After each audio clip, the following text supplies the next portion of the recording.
إن الحمد نحمد الله ونستعينه ونستغفره ونؤمن به ونعوذ بالله من شرور أنفسنا ومن سيئات أعمالنا من يهده الله فلا مضل له ومن يضلل فلا هادي له ونشهد أن لا إله إلا الله وأشهد أن محمدا عبده ورسوله أرسله بالحق بشيرا ونذيرا وداعيا إلى الله بإذنه وسراجا وقمرا منيرا فقد قال الله تعالى في كلامه المجيد وفي فرقانه الحميد شكري جوان سردي الجرقين أعوذ بالله من الشيطان الرجيم بسم الله الرحمن الرحيم إنما يأمر مساجد الله من آمن بالله واليوم الآخر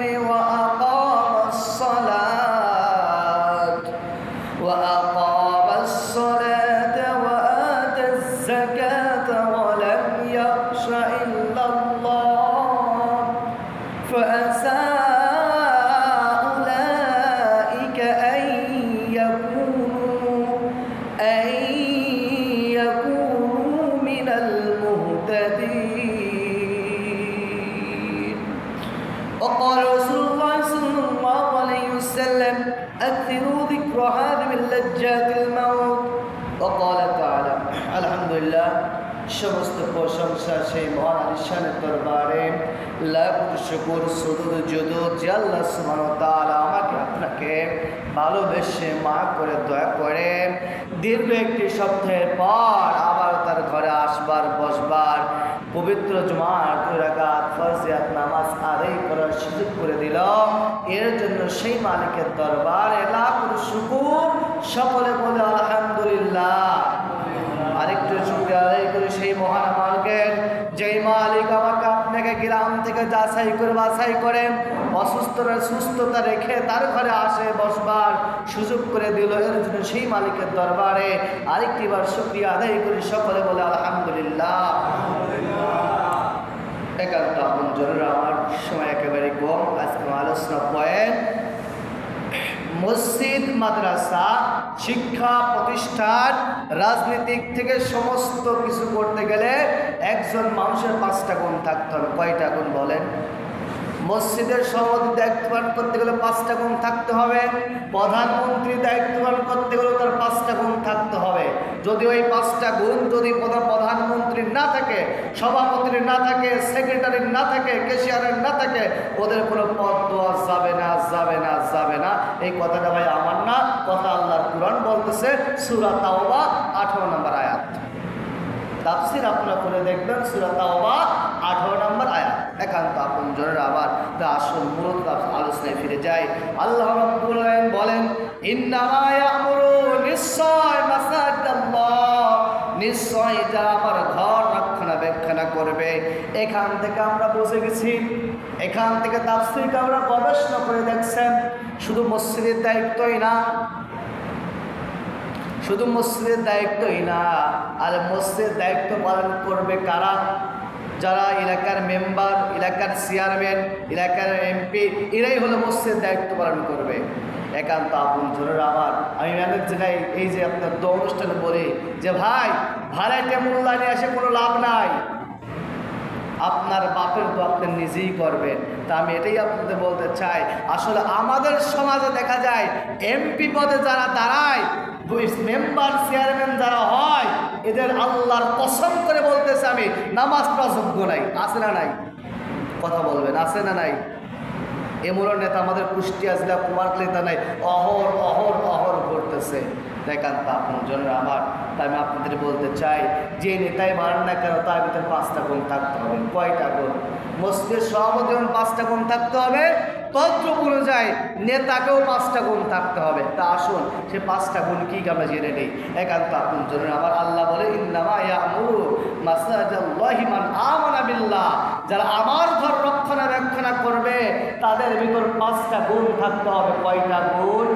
5টা গুণ। এই যে আমরা মসজিদের মেম্বারে বা মসজিদের দেওয়ালে লিখে দিই, মসজিদের ভিতর সে দুনিয়াবি কথা বলা নিষেধ। মিয়া কোথায় পাইছো তুমি? হযরত ওমর রাদিয়াল্লাহু আনহু জীবনে চলে যাও, বিশ্বনবী সাল্লাল্লাহু আলাইহি ওয়াসাল্লামের জীবনে চলে যাও, ওখান থেকেই তো নেতা নির্বাচন হয়েছে। ওখান মসজিদ থেকেই তো আপনার নেতা নির্বাচন হয়েছে, মসজিদ থেকেই তো গরিবের হক দেওয়া হয়েছে, মসজিদ থেকে তো বাইতুল মালের বন্টন করা হয়েছে। আর আমরা আজকে বলি মসজিদের দুনিয়াবি কথা বলা যায় নাই। কোথায় পাইছো মিয়া এগুলো? একান্ত আপন জনরা আমার, তা আসল আল্লাহ বলেন, ইন্নামা ইয়ামুরু মাসাজিদাল্লাহি মান আমানা বিল্লাহ, যারা আমার ঘর রক্ষণাবেক্ষণ করবে তাদের ভিতর 5টা গুণ থাকতে হবে। 1 নাম্বার গুণ হলো মান আমানা বিল্লাহ, আল্লাহর উপর ঈমান আনতে হবে। কার উপর বলেন? আল্লাহর উপর কি ঈমান আনতে হবে। আজকে আমাদের ঈমানটাই তো নষ্ট হয়ে যাচ্ছে। আমরা আল্লাহর উপর ঈমান কীভাবে আনতেছি? এই যে কিছুদিন আগে আমি কিছু নেতাগুলো দেখলাম, আল্লাহর কসম চোখের সামনে দেখা পড়ে গেল, 3-4টা মন্দির পাহাড়ি করে দিয়ে আসলো, 3-4টা মন্দির উদ্বোধন করে দিয়ে এসেই আবার আসরের নামাজের টাইম হয়ে গেল, আবার আসর নামাজ আদায় করলো। আসর নামাজ আদায় করার পরে আবার গেল কিছু মন্দির পাহাড় দেখতে গেল। আচ্ছা বলেন তো দেখি, ওটা কোনো লাভ হয়েছে বলেন? আল্লাহ বলেন, ইন্না শিরকা লাযুলমুন আযীম, নিশ্চয় শিরক সবচেয়ে বড় মস্ত গুনাহ। যারা শিরক করে তারা আমাদের বন্ধু না, শিরককারী আমাদের প্রাণ শত্রু, শিরককারী আমাদের শত্রু। যদি কোনো মুসলমান যদি শিরককারী থাকে তাহলে আপনি বুঝে নেবেন আপনার ভিতরে শিরকে চলে গেছে। একান্ত আপন জনেরা আমার, আমি মাঝে মধ্যেই কিন্তু বলে ফেলা দিই যে এবার ভোট নেওয়ার জন্য কিন্তু আমি যা দেখলাম, ফেসবুকে অনেক কথাই বলে দেখলাম, ভোট নেওয়ার জন্য প্রত্যেকটি দলই এমন এমন কিছু কথাগুলো বলতেছে, নাস্তিক মার্কা কথা। আমি কোনো দলের পক্ষে কথা বলবো না, একান্ত আপন জোড়া। আমি একটা দলকে দেখলাম বলছে যদি এই দলকে ভোট দেন তাহলে জান্নাত পাবেন। নাউজুবিল্লাহ। জান্নাতের মালিককে বলেন তো দেখি, জান্নাতের মালিককে আওয়াজ দেবেন। জান্নাতের মালিক যেই আল্লাহ, জাহান্নামের মালিক সেই আল্লাহ। কোনো মানুষের কোনো ক্ষমতা নাই জান্নাত জাহান্নাম দেওয়ার।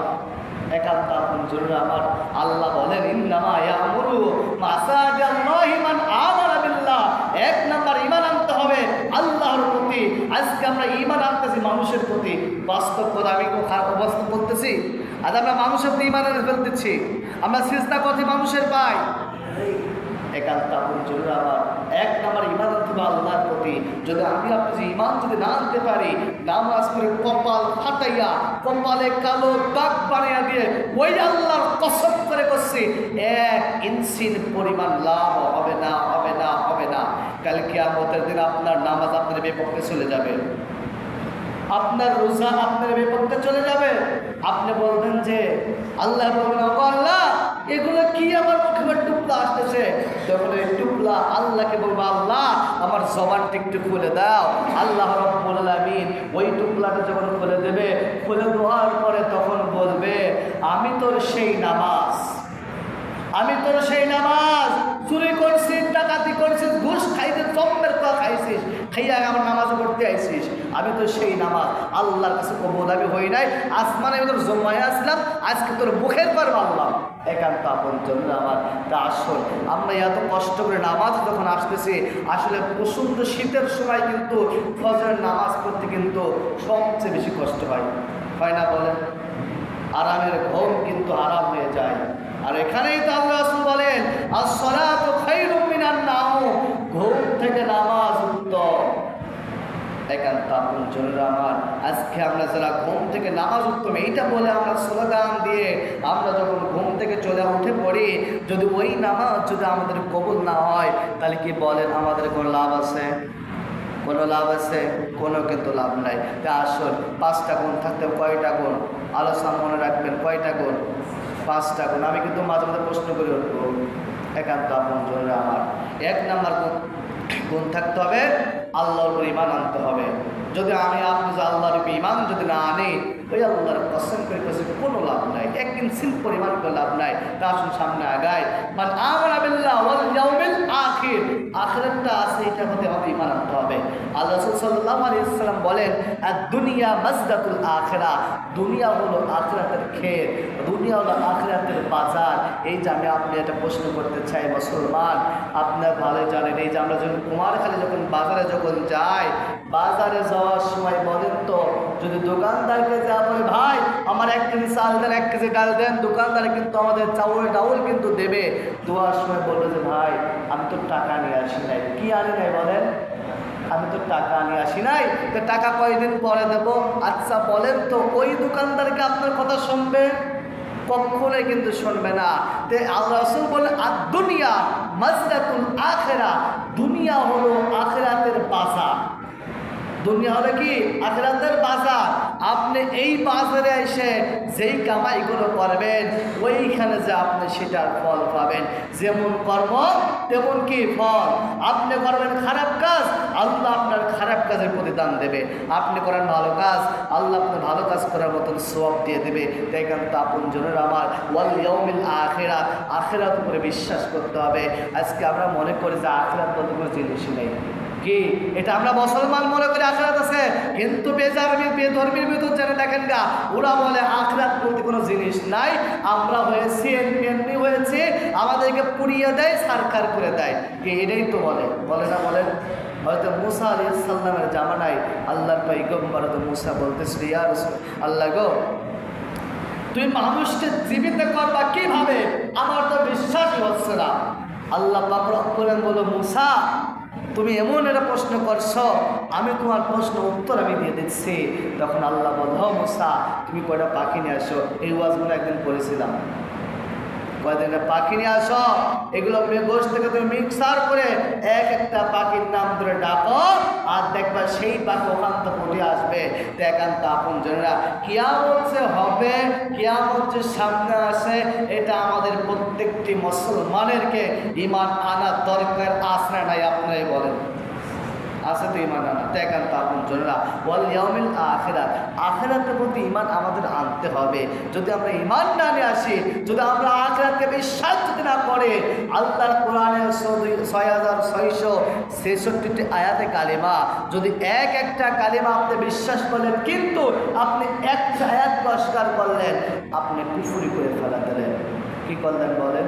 আপনি কুফরি করলেন। তাই কান্ত আপনজনেরা, 5টা গুণের ভিতরে আমরা 2টা গুণ পেয়েছি। কয়টা গুণ? নেতা হতে গেলে 5টা গুণ থাকতে হবে, সভাপতি হতে গেলে 5টা গুণ থাকতে হবে, সেক্রেটারি হতে গেলে 5টা গুণ থাকতে হবে। আমরা এই 5টা গুণের ভিতর মাত্র 2টা পেয়েছি। কয়টা বলেন? 2টা কিন্তু পেয়ে গেছি। আল্লাহর ঈমান আনতে হবে, আখিরাতকে বিশ্বাস করতে হবে। এবার আসুন সামনে আগাই। আল্লাহ বলেন, ওয়া আকামুস সালাত, এবং সালাত কায়েম করতে হবে। কি? সালাত কায়েম করতে হবে। আজকে আমাদের সমাজে খুবই দুঃখ লাগে, খুবই দুঃখ লাগে। 5 বছর পর ইলেকশন হয়। কয় বছর পর বলেন? 5 বছর পর ইলেকশন হয়। 4 বছর কোনো নেতার দেখা যায় না মসজিদে, কিন্তু ইলেকশনের সময় মানুষের বাড়ি বাড়ি থেকে যায়, আবার মসজিদে ওযু ছাড়াও নামাজ পড়ে। এরকম নেতা আমাদের কুমারখালী থানা অহর ঘটতেছে। কথা কন না কেন? একান্ত আপনজনেরা আমার, 5টা গুণের ভিতর 3 নাম্বার গুণ আকামুস সালাত, সালাত কায়েম করতে হবে। মানুষকে দাওয়াত দিতে হবে যে বলতে ভাই আসেন, নামাজের দিকে আসেন, হকের পথে আসেন। এই কাজটা করা খারাপ, আপনি খারাপের দিক যেন না। এটা করলে আপনার জাহান্নাম, ওটা করলে জান্নাত। আপনি মুসলমান সবই বোঝেন, আপনি জানেন না চুরি করলে আল্লাহ জান্নাত দেবে, জাহান্নাম দেবে, বোঝেন তো? নামাজ পড়লে আল্লাহ জান্নাত দেবে, আমি এই কাজটা করবো কেন? একান্ত আপনজনেরা আমার, তো মসজিদের দায়িত্ব নিতে গেলে 5টা গুণ। 3 নাম্বার গুণ থাকতে হবে কি? ওয়া আকামুস সালাত, নামাজ প্রতিষ্ঠিত করতে হবে, নামাজ কায়েম করতে হবে। মানুষের দ্বারে দ্বারে যাতে হবে, বলতে ভাই নামাজের দিকে আসেন, ওই আল্লাহ আমাদেরকে সৃষ্টি করেছে, ওই আল্লাহ আমাদের এত সুন্দরকে সৃষ্টি করেছে, যেখানে বডি দরকার সেখানে বডি দিয়েছে, যেখানে চক্ষু দরকার সেখানে চোখ দিয়েছে। আসলে আসুন আল্লাহ যে অসংখ্য নিয়ামত আমরা পেয়েছি, এই নিয়ামতটা আমরা শুকরিয়া আদায় করব। আল্লাহ বলেন লাইন শাকারতুম লাযীদান্নাকুম ওয়া লাইন কাফারতুম ইন্না আযাবি লাশাদীদ। আল্লাহ রাব্বুল আলামিন বলেন পৃথিবীর মানুষেরা তোমরা আমার নিয়ামতের শুকরিয়া আদায় করো, আমি আল্লাহ সুবহানাহু ওয়া তাআলা তোমাদের নিয়ামতটা বাড়াইয়া দেব। আর যে ব্যক্তি আমার নিয়ামতের শুকরিয়া আদায় করে না, আমি আল্লাহ সুবহানাহু ওয়া তাআলা তার নিয়ামতটা আমি আল্লাহ ছিনাইয়া নেব। শুধু কি তাই, ইন্না আযাবি লাশাদীদ, এবং আযাবের ভেতর আমি আল্লাহ গ্রেফতার করব। একান্ত আপনজনের আমার আল্লাহ রাব্বুল আলামিন আপনাকে কে দেয় নাই? আপনি আপনার গায়ের দিকে তাকিয়ে দেখেন, আপনি আপনার শরীরের দিকে তাকিয়ে দেখেন। মহান রব যেখানে আপনার একটা চোখ দিলে কিন্তু আপনি দেখতে পারেন, সেখানে আল্লাহ দুইটা চোখ দিয়েছে। কারণ কি? আল্লাহ দুইটা চোখ দেওয়ার কারণ একটাই, যদি আমার বান্দার একটা চোখ নষ্ট হয়ে যায়, আমি আল্লাহ বলেন আমার বান্দার একটা চোখ নষ্ট হয়ে গেলে আমার বান্দার একটা চোখ দেখবে। আমার বান্দার এক হাত নষ্ট হয়ে যায় পড়ে যায়, আমার বান্দার এক হাত দিয়ে চলাচল করবে। আমার বান্দার যদি এক পাও নষ্ট হয়ে যায়, এক পাও যদি কেটে ফেলা দেয়, কিন্তু আমার বান্দার এক পা লাঠির সাহায্যে চলাচলা করতে পারবে। যদি আমার বান্দার যদি একটা কিডনি নষ্ট হয়ে যায়, আমার বান্দা আর একটা কিডনির সাহায্যে কিন্তু বাঁচতে থাকবে। আচ্ছা বলেন তো দেখে আমাদের চোখ কয়টা? আপনি একটা চোখ বন্ধ করে দেখেন, আপনি দেখতে পারেন না?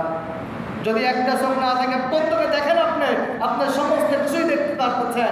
তারপরও আল্লাহ কেন আপনার দুইটা চোখ দিল? প্রশ্ন আছে না? যেই আল্লাহ এত সুন্দর করে আপনাকে সৃষ্টি করলো, আপনি যদি সেই আল্লাহ শুকরিয়া আদায় না করেন, আল্লাহ বলেন আমি তার নিয়ামতটা ছিনাই আনি। শুধু কি তাই, ইন্না আযাবি লাশাদীদ, এবং আমি আল্লাহ আযাবে গ্রেফতার করি। আল্লাহ বলে বান্দা আমি আল্লাহ যখন ধরি তখন আর ছাড় দিই না, ধরি না, ধরলে যখন ধরি আর ছাড় দিই না। এই যে আমি আপনি এক্সাম দিয়ে বুঝিয়ে যাবেন, এই যে আমরা ঘূর্ণি যখন উড়াই, কি বলেন? যখন ছোট বাচ্চা যখন ঘূর্ণি যখন উড়ায়, তখন কিন্তু ঘূর্ণি কিন্তু উড়াইয়া দেয়, আর লাটা কিন্তু ওই লোকের হাতের কাছেই কিন্তু থাকে না। ঘূর্ণি কিন্তু উপরে টাটা দেয়, বলে কি আমি আর আসবো না। আর ওই লোকটা বলে তুমি যতই টাটা দাও না কেন, লাটা তো আমার হাতেই, আমি তো লাটা উঠাবো। আল্লাহ বলে বান্দা এই দুনিয়ার মুখে থাকে তুই যত ইসলামের বিপক্ষে কথা বলিস না কেন, রাসূলের বিপক্ষে কথা বলিস না কেন, আমি আল্লাহ লাটা ধরে আছি, তোরে এমন টান দেব বাংলার জমিনটা না পুরো পৃথিবী থেকে তুই বের হয়ে যাবি। একান্ত আপনজনের আমার ইসলামটা নষ্ট করার জন্য আবু জাহেল লাগেছিল, ইসলাম নষ্ট করার জন্য ফেরাউন লাগেছিল, ইসলাম নষ্ট করার জন্য নমরুদ লাগেছিল। আল্লাহ বলে যখন তুই লাগেছিস তোকে আমি সুযোগ দিলাম, আরেকটু লাগ দেখি তুই কতক্ষণ যা পারিস। তার বাস্তব প্রমাণ আপনার ইতিহাস বলেছেন না মুসলমান, ইতিহাসটা মনে রাখবেন। আল্লামা সাঈদী মরার 1 বছর পরেই দুনিয়ার বুক থেকে আপনার চাইছিলেন যে তোকে চেয়ার ত্যাগ করব, আমার আল্লাহ বলে তোকে চেয়ার ত্যাগ আমি করতে দেবো না, তোর আমি দেশ ত্যাগ করে দেবো। দিই নাই আল্লাহ, দিই নাই। আল্লাহর ভাই দুনিয়ার ভাই, কথাটা সবসময় মনে রাখবেন। তো 3 নম্বর কাজ বলতেছিলাম, নামাজ কায়েম করতে হবে। আবার কিছু আগে শুনলাম যে আপনাদের সাবেক প্রধানমন্ত্রী নামাজ পড়তো, যদি ওই সোর যদি নামাজ যদি পড়তো তাহলে কোনো আলেমকে জেলে ঢুকাতে পারতো না। ওই সোর যে নামাজ যদি পড়তো কোনো আলেমকে জেলে ঢুকাই জেলখানায় ফাঁসি কাজটা ঝুলাইতো না। কারণ সে একটা মায়ের কোল খালিজ করছে, সে একটা ছেলে সন্তানের বাবা হারাইছে, একটা স্ত্রীকে বিধবা করছে। ওই নাস্তিক মার্কা লোক তাহলে নামাজ পড়ে কিভাবে? আমি এটা প্রশ্ন আমার জাগে না। একান্ত আপন আল্লাহ বলেন ইন্নাস সালাতা তানহা আনিল ফাহশাই ওয়াল মুনকার ওয়াল বাগয়, নিশ্চয় নামাজ অশ্লীল বেহায়াপনা কাজ থেকে বিরত রাখে। কিন্তু সে নামাজ যদি পড়ে সে কিভাবে একটা আলেমকে জেলে ঢুকায়? আমার প্রশ্ন জাগে না। সে নামাজ যদি পড়তো সে কিভাবে কোরআনের ময়দানে কোরআনের মাহফিলটা বন্ধ করে দেয়? আমার এখন একজন লোক দেখতেছি আবার নাকি বন্ধ করার সুযোগ করতেছে। শুনে রাখো, যারা ইসলামটাকে বেশি বাড়াবাড়ি করো, এই বাংলার মুসলমান তাওহীদের জনতা জীবন দিতে পারে, রক্ত দিতে পারে, এর বিনিময়ে ইসলামের টিকিয়ে রাখবে। ইসলামটা টিকিয়ে রাখেছেন, ওই সময় ইসলামের শত্রু ছিল, মাঝখানেও আছে, ইয়াউমাল কিয়ামত পর্যন্ত থাকবেই। আর ইসলামের শত্রুদেরকে জিহাদ করার জন্য আমার আল্লাহ রাব্বুল আলামিন ছোট্ট ছোট্ট সোনামণিদেরকে এই পৃথিবী থেকে প্রেরণ করবে। কথা কোন ঠিক কিনা? তার বাস্তব প্রমাণ আপনারা কিন্তু, আমি কোনো দলের পক্ষে নিয়ে কথা বলবো না। এবার যদি বিএনপির পক্ষে নিয়ে কথা বলি, বলবো শুধু বিএনপি করে। যদি জামাতের পক্ষে নিয়ে কথা বলি, তাহলে বলবো জামাতের পড়া। কথা কন নাকি? এটাই তো বলবে। আমরা মুসলমান, আমাদের একটা সুন্নত আছে, আমাদের লেবাস আছে। একান্ত আপনজনের আমার 3 নম্বর কাজ কি মনে আছে তো? 3 নম্বর কাজ কি? নেতা হলে গেলে 5টা গুণ থাকতে হবে, সভাপতি গেলে 5টা গুণ থাকতে হবে। 3 নম্বর কাজ কি বলেন তো দেখি? ওয়াকামুস সালাত, নামাজ কায়েম করতে হবে। 4 নম্বর কাজ ওয়াতা যাকাত, যাকাত কায়েম যদি প্রদান করতে হবে। আজকে আমরা যাকাত দিই না। যদি যাকাত যদি দিতাম, আমি মনে করি বাংলাদেশে কোনো ফকির থাকতো না, কোনো মিসকিন থাকতো না, অসহায় কোনো থাকতো না। আজকে এতিমের মাল পর্যন্ত ভক্ষণ করে খাচ্ছে না। বলেন, আপনি সরকার থেকে 1 লক্ষ টাকা আপনি পাবেন, সাপোজ 6 লাখ। আমার কথা রাগ হচ্ছে আপনাদের? বাস্তব বাস্তব করে কথা বলতেছি না ভাই। সরকার থেকে মনে করেন আপনি 1 লক্ষ টাকা যদি আপনি পান, ওই টাকাটা আপনি আনতে গেলে আপনাকে চেয়ারম্যানকে ভাগ দেওয়া লাগবে, লাগবে না? বলেন, এমপিকে দিতে হবে, লাগবে না? সর্বোচ্চ আপনি পাবেন মাত্র 70,000 টাকা।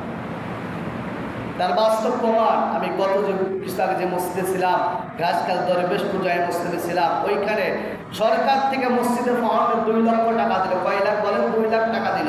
কিন্তু ওখান থেকে ভ্যাট কেটে চেয়ারম্যান মেম্বারকে খাইয়া মাত্র 1,70,000 টাকা দিচ্ছে। সরি, 65,000। তাহলে কি 35,000 টাকা ওরাই খেয়ে ফেলছে। যদি এই টাকা যদি খেয়ে ফেলা যায়, জনগণের হক মেরে খেলো না? ওখান থেকে তো জনগণ নষ্ট হয়ে গেল। এর জন্য বলা হয়েছে ওয়াতা যাকাত, যাকাত কায়েম করতে হবে।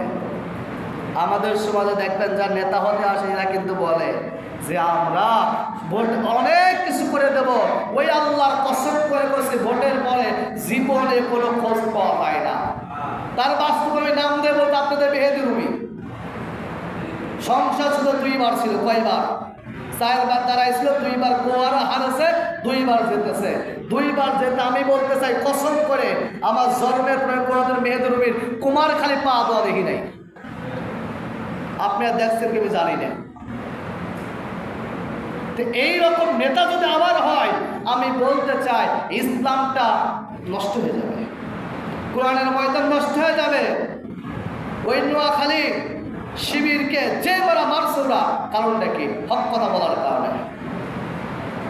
একান্ত আপন জন্য আমার ওয়াতা যাকাত, যাকাত কায়েম করতে হবে। যদি আমরা যাকাত যদি না দিতে পারি, আমরা মুসলমান কেন হয়েছি? ইমানদার আমরা দাবি করি, আমরা বলে আমরা ইমানদার, আমরা ইমানদার। এত সস্তা বা ইমানদার? এই কলকে পরিষ্কার করতে হবে আগে। যাকাত গরিবের হক আপনাকে দিতেই হবে। কালকে আপনি মনে করেন যে পকেটে 20 টাকা রয়েছে, আপনি 20 টাকার মালিক, আপনি সাপোজ ওই 10 টাকা গরিবের হক আপনি পকেটে রয়েছে, আপনি পরের টাকা খান, লজ্জা করে না আপনার? এরকম বেহায়া মুসলমান আমার কুষ্টিয়া দেয়, কুমারখালীতে দেয়, অহর ঘটতেছে, এবং তাদের মাথার উপর কিছু চামচারা ছাতিতে ঘটতেছে। কথা কন না কেন? একান্ত আপন জোরের আমার আসল 4 নম্বর কাজ হলে ওয়াতা যাকাত, মানুষের মাধ্যমে যাকাত দিয়ে দিতে হবে। আর যাকাতের হকগুলো যদি আমরা দিতাম, তাহলে আমি আপনার প্রথমেই বলছি আমাদের সমাজ মানে গরিব থাকতো না। ওই যে মক্কা নগরের জীবন আপনি খেয়াল করে দেখেন, যাকাত দেওয়ার জন্য মানুষ 3 দিন 4 দিন পর্যন্ত, এমন ইতিহাস হয়েছে যাকাত দেওয়ার জন্য কোনো লোক যখন আর খুঁজে যখন পালো না পাওয়ার পরে রাস্তায় শুয়েছিল, আর একজন এসে মনে করতেছে ভাই মনে হয় 3 দিন না খাওয়া রয়েছে। আসলে বলে তো 3 দিন না খাওয়া ছিল। যাকাত তো লোক খুঁজতেছিল, খুঁজতে হয়রান হয়ে গেল। হয়রান হয়ে যাওয়ার প্রতি কাতর হয়ে শুয়ে পড়ল। আর একজন এসে বলতেছে ভাই আপনি 3 দিন খান না, যে আপনি এই অর্থটা নেন। যে বলে ভাই আমি 3 দিন খাই না, কি করতে শোনেন, আমি যাকাতের লোক খুঁজতেছি। আচ্ছা বলেন তো দেখি আমাদের বাংলাদেশে এইরকম নিয়ম আছে কিনা? আছে? যদি থাকতো, কোনো গরিব থাকতো, কোনো ফকির থাকতো, আবার যদি কেউ যদি মিসকিন কেউ যদি আপনার হাত পাতে, আমরা কি বলে, দেখ ধান্দা করতে আসে, বলি না? বলেন, বলি না? আমি কিন্তু প্রথম জুম্মায় কিন্তু সে বলেছিলাম যে 4 প্রকারের মানুষ জাহান্নামে যাবে। 2 নম্বরে যাবে যারা এতিমের মাল হক করে খায়, তারা ফকির মিসকিন খাবার দেয় না হলো তারা, যাকাত প্রদান করে না তারা, উড়াই যাবে জাহান্নামে। যদি কোনো মুসলমান যদি জাহান্নামে, কোনো মুসলমান যদি বিপদে দায়িত্ব নিয়ে যদি যাকাতের বন্টন যদি ঠিক মতন আদায় না করে, ওই এমপি না, ওই চেয়ারম্যান না, মেম্বার না, আপনার সমস্ত সভাপতি না, আপনার প্রধানমন্ত্রী না, কাল কিয়ামতের দিন আল্লাহর কাছে হিসাব দেওয়া লাগবেই। প্রত্যেকটি গরিবগুলো তখন আপনাকে ধরবে আর বলবে, আল্লাহ আমার হক করে বুঝে দিতে পাও, বুঝে দিতে পাও। আচ্ছা বলেন তো, দুনিয়ার বুকে যদি আপনি হক নষ্ট করে খান, বিচারের টাকা দিয়ে শো দেওয়া যায়, হয়ে যায় না? বলেন, কবরে কি আপনি টাকা নিয়ে যাবেন? কাপড়ে কি পকেট আছে? কবরে টাকা নিয়ে যাবেন আপনি? তখন আল্লাহ বলবে, বান্দা গরিবের হকটা এবার তুমি দিয়ে দাও। তখন কি দিয়ে দেবেন? নেকি তো শোধ দিতে হবে। এবার আপনার নামাজ তো জীবনেও পড়ার নাই, আপনার নেকি কই? তখন আপনি কি দেবেন? তখন প্রত্যেকটি বান্দাগুলো আপনাকে ধরবে, আল্লাহ আপনার জীবনে মাফ করবে না, করবে না, করবে না। হকুল্লাহ, আল্লাহর হক আর হকুল ইবাদ, বান্দার হক। হক 2 প্রকারে, আল্লাহর হক আল্লাহ মাফ করে ইচ্ছা করলে মাফ করে দিতে পারে, কিন্তু বান্দার হক যদি বান্দা মাফ না করে, আল্লাহর কসম করে বসছি, কুরআন হাদিসের দলিল কোন দিয়ে দেব, কিন্তু বান্দার হক বান্দা যদি মাফ না করে, ওই আল্লাহ আপনার জীবনেও মাফ করবে না। একান্ত আপন জোরের আমার 4 নম্বর কাজ হলো যাকাত, যাকাত দিতে হবে।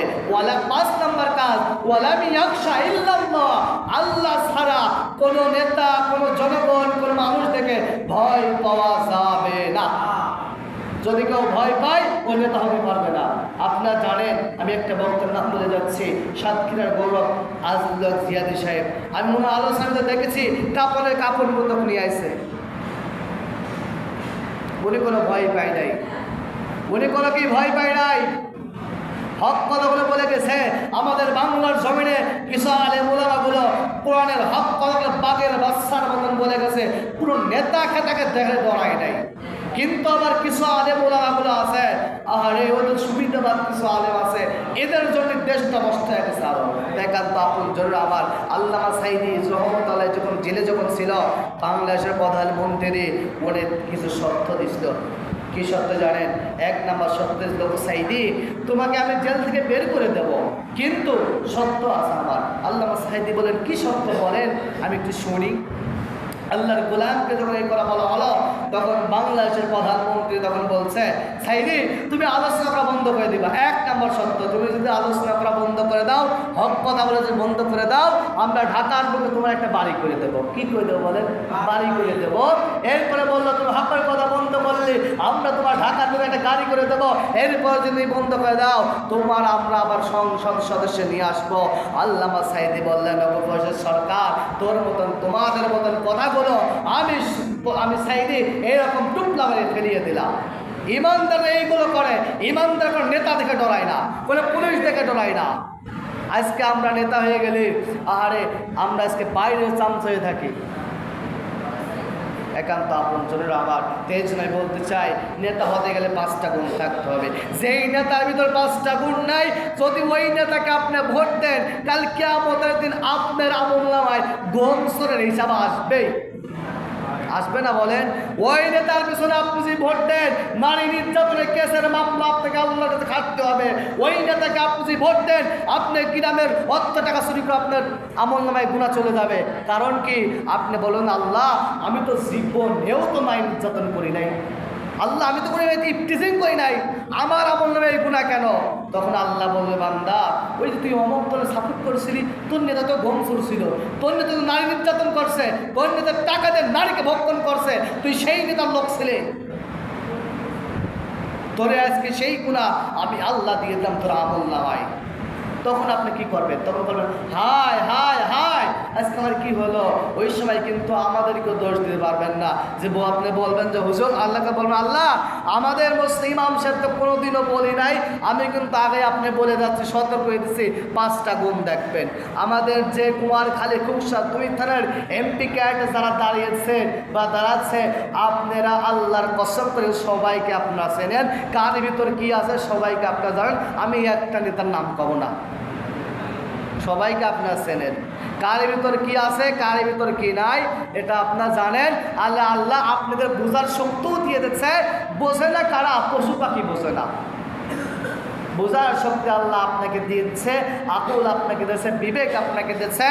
আপনারা এমন নেতাকে সাপোর্ট করে এবার আমার কুমারখালী খুকসা 2 থানার ভিতর এমপি ক্যাড নিয়ে আসবেন, যেই নেতা কোরআনের হক কথাগুলো বলে, যেই নেতা কোরআনের পক্ষ থেকে, তাকেই আপনি মনোনীত দিতে হবে। যদি আপনি ওই নেতার বিরুদ্ধে থাকেন তাহলে কিয়ামতের দিন আপনার আমল নয় গমসুর হিসাব আসবে না, আপনার আমল নয় নারী নির্যাতনের হিসাব আসবে না, আপনার আমল নামায় আসতে হবে। এমনও কিন্তু দল আছে, আমি কোনো দলের পক্ষে কথা বলতেছি না, এমনও দল আছে, আমি প্রশ্ন করতে চাই, প্রত্যেকটি দলকে দেখেছি আর একটা দলকেও দেখেছি যেই দলের কর্মী হতে গেলে বই পড়া লাগে, এমন দল আছে না নাই? যেই দলের কর্মী হতে গেলে 5 ওয়াক্ত নামাজ রিপোর্টে লিখতে হয়। তাহলে বলেন তো সেই দলের ভিতর আপনি থাকতে চান না যেই দলে নামাজ লাগবে সেই দলে যেতে চান? আমি আপনার প্রশ্ন করতে চাই, আপনি উত্তর দেবেন মুসলমান। সেকেবারের সময় আবার একেবারেই কম হয়ে যাচ্ছে, তাই আমি আপনি প্রশ্ন করতে চাই, বলেন তো দেখি আওয়ামী লীগের মার্কা কি? কথা বলবেন। আওয়ামী লীগের মার্কা কি? জোরে বলবেন, ভয় পান নাকি? বিএনপির মার্কা? বাংলাদেশ জামাত ইসলামের মার্কা? হেফাজত ইসলাম? রিক্সা। একান্ত আপনার বাংলাদেশ চরমনে হাত পাকা। আপনি এবার খেয়াল করে দেখেন, আমরা তো মুসলমান, আমাদের প্রতীক আছে না নাই? আমাদের প্রতীক কিন্তু আছে। সে প্রতীকটা আল্লাহর কুরআন বলতেছে প্রত্যেকটি মুসলমানের একটা প্রতীক ছিল সুন্নাহ। আজকে আমাদের ভিতরে সুন্নাতি নাই, রাসূলের সুন্নাতি নাই। আমি বলতে চাই, দাড়ি যারা কাটেন ওয়াদা করে যাবেন দাড়ি আর কাটবেন না, দাড়ি ছেড়ে দেন। কারণ আল্লাহ রাসূল সাল্লাল্লাহু আলাইহি সাল্লাম বলেন, যে ব্যক্তি দাড়ি কাটে তারা হলো আমার কলিজায় খুন লাগালো। আর কেউ যদি আল্লাহর নবীর কলিজায় খুন লাগায় তাহলে আপনি আবার রিসার্চ করেন, আল্লাহ বলেন কুল ইন কুনতুম তুহিব্বুনাল্লাহা ফাত্তাবিউনি ইউহিব্বুকুমুল্লাহ। যে ব্যক্তি আমার নবীকে ভালোবাসতে চায় সে যেন আমার আল্লাহকে যে ভালোবাসতে চায় সে যেন আমার নবীকে ভালোবাসে। আর আমার নবীকে ভালোবাসা হয়ে গেলেই আমার আল্লাহর ভালোবাসা হয়ে যায়।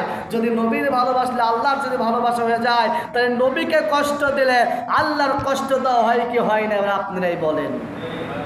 এবার যা দাড়ি কাটেছেন মনে রাখবেন, আপনারা আল্লাহর নবীর কলিজা খুর যা লাগাইছেন, আল্লাহর কলিজা আপনার খুর লাগাতে দ্বিধাবোধ করেন নাই। এই জন্য বলতে চাই, আমার কথায় রেগে যাবেন না, আপনাদেরকে কষ্ট পেলে মাফ করে দেবেন। কারণ যেটা সুন্নাহ, যেটা হকের কথা আমি বলেই যাব। যদি এর জন্য আমার জেল জুলুম ফাঁসির কাজটা ঝুলতে হয়, আমি রাজি আছি, তৈরি আছি। কিন্তু আমি আপনাদের একটা ওয়াদা করে দিতে চাই, ভাই কখনো দাঁড়িয়ে আর কাটে না, দায়টা ছেড়ে দেন। আমরা তো মুসলমান, আমাদের সুন্নত আছে না? বলেন। যদি আপনি মন করেন আপনি এমন এক জায়গায় গেছেন, আপনার মৃত্যু হয়ে গেছে, কি হয়েছে বলেন? মৃত্যু হয়ে গেছে। তো মৃত্যু হয়ে যাওয়ার পরে আপনার কেউ ঠিক পাচ্ছে না, আপনি মুসলমান না হিন্দু, আপনাকে আর ঠিক পথ আসছে না, তখন আপনাকে কথাটা শুনতে খারাপ লাগবে। খাস বাংলা আপনার দেখবে আগা কাটা কিনা, কথা কন না কেন? আপনাকে তখন কবর খুলে দেখবে যে মুসলমান না হিন্দু, তখন আপনাকে দেখবে। এর জন্য আমি বলতে চাই, যদি আপনার মুখে যদি দাঁড়িয়ে থাকে তাহলে আপনাকে তোমার মৃত্যুর পরও কবর খুলে দেখতে হবে না। একান্ত আপন জনের আমারটা আসুন, আপনার রাসূল কোরআন হাদিসের সুন্নাহগুলো আছে, এটা আমরা সকলকে আমল করবো ইনশাআল্লাহ। তাহলে আজকে আমরা বুঝলাম নেতা নির্বাচন কয়টা গুণ থাকতে হবে? 5টা। কয়টা? 1 নম্বর আল্লাহ ঈমান আনতে হবে, 2 নম্বর ওয়াকামাস সালাত, 2 নম্বর কি আখিরাতে বিশ্বাস করতে হবে, ওয়াকামাস সালাত নামাজ কায়েম করতে হবে, ওয়াতাজ যাকাত যাকাত প্রদান করতে হবে, ওয়ালাম ইয়াখশা ইল্লাল্লাহ কোনো নেতা থেকে ভয় পাওয়া যাবে না, কোনো জনগণ থেকে ভয় পাওয়া যাবে না, এইরকম লোক থাকতে হবে। ফাআসা উলাইকা আইয়াকুনু মিনাল মুহতাদিন। আমার আল্লাহ বলেন ওরাই হলো সফল কাম, ওদের দিয়ে এই কাজগুলো করা যায়। এর জন্যেই এই 5টা গুণ দেখে আপনারা এবার ভোট কেন্দ্রে যে 5টা গুণ দেখে ভোট দেবেন। কয়টা গুণ? আমি কোশ্চেনে জমক নেতারা ভোট দেন, এই 5টা গুণ দেখতে কোশ্চেন। যার ভিতর 5টা গুণ পাবেন তার আপনার ভোট দিয়ে দেবেন। তা আসুন আল্লাহ পাক আমাদের সকলকে বোঝার তৌফিক দান করুক। সকলে বলে আমিন।